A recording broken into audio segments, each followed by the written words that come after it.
At this point, auteur theory is supposed to be pretty straightforward. If a filmmaker has a distinct visual style, reoccurring themes, and a very clear personal perspective that shows up across their films, we call them an auteur. That's why directors like Coen brothers and Paul Thomas Anderson are comfortably placed on the master filmmaker shelf without much pushback. So the real question isn't whether Sofia Coppola fits that definition, it's why for some reason she's still treated like an exception. That says more about what kinds of stories we take seriously than about her work. The Coen brothers are textbook auteurs because they return again and again to the same worldview. Life is meaningless, bad things happen for no reason, and the universe doesn't care about how good of a person you are. No Country for Old Men strips morality down to randomness and violence. A serious man takes that same idea and turns it inward. A man desperately wants answers, and the universe responds with complete silence. Paul Thomas Anderson, on the other hand, is obsessed with emotional chaos and human connection. Boogie Nights is basically about broken people forming a found family because their real ones failed them. Punch Drunk Love zooms in on loneliness so intense it physically hurts. These movies are personal, messy, and clearly informed by Anderson's own emotional preoccupations. No one questions their auteur status because their obsessions look serious. Existential dread, masculine rage, moral collapse. Very important, very cinematic. Now enter Sofia Coppola, whose films obsess over isolation, being trapped, and not being taken seriously, especially as a woman, and suddenly it's debatable. Coppola's entire career basically starts fully formed with the virgin suicides. The Libson sisters are isolated by their religious parents, treated like children, and then immediately sexualized by the neighborhood boys. The film is about what happens when young women are never fully allowed to be human. They're either protected or desired, but never understood. And the most important choice Coppola makes? The story is told from the boys' perspective. The girls are unknowable, fantasized, turned into symbols, which is exactly the point. What makes this even more uncomfortable and more revealing is that while Coppola was directing the film around her mid-20s, James Wood, who portrays the girl's father, was openly announcing to the crew that he had a crush on her. So while Coppola was making a movie about young women being controlled and objectified by older men, she was actively experiencing that exact power dynamic on set. If there's one phrase that sums up Sofia Coppola's work, it's trapped in a gilded cage. And nowhere is that clearer than Marie Antoinette.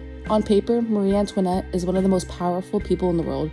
In Coppola's version, she's a teenage girl who got married off, shipped to a foreign country, and expected to perform perfectly while having zero control over her own life, which, by the way, is a very consistent Coppola theme. The infamous shot of pink Converse mixed in with Marie's shoes drives this home perfectly.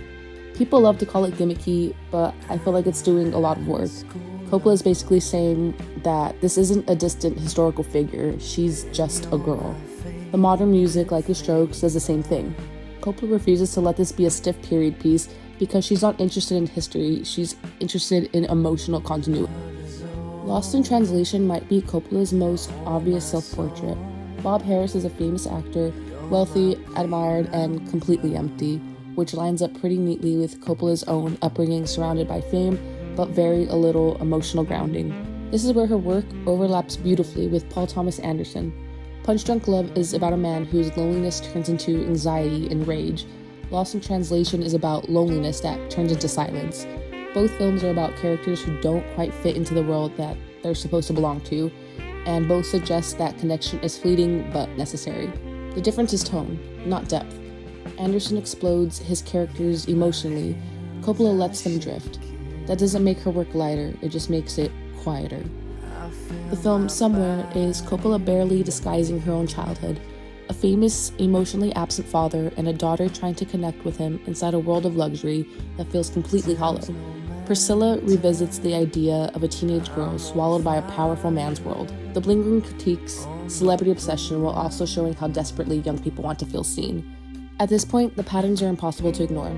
Same themes, same emotional lens, same visual language, muted colors, pop music, silence, isolation, femininity under surveillance.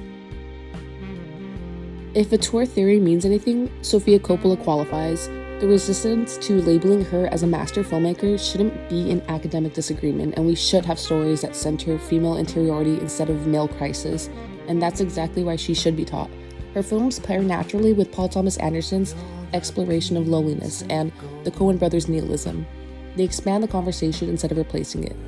More importantly, it allows women in the classroom to see emotional experiences that they recognize as cinematically important, not dismissed as aesthetic or soft.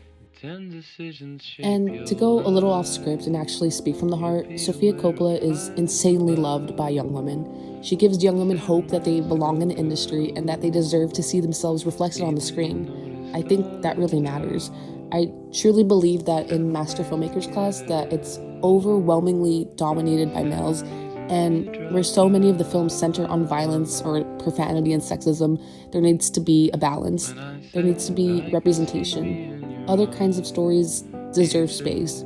We can't keep hiding behind this excuse of she's not an auteur when she clearly checks every box.